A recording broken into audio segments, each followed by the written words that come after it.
This is my bike check.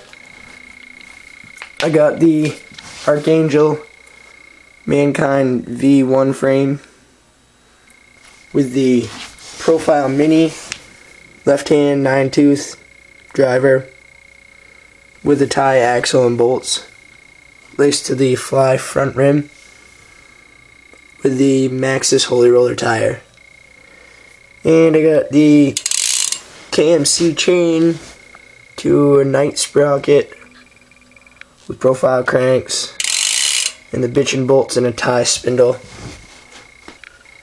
And up here I got the stolen sick post with the Seth Kimbrough signature seat.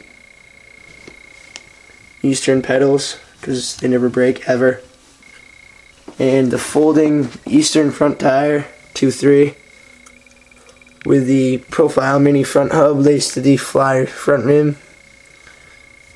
And I got the Fit down low drop stem with the Mankind forward bars, Mankind forks. And I got these ODI grips that last forever and bit barns. And that's about it. Thanks for watching.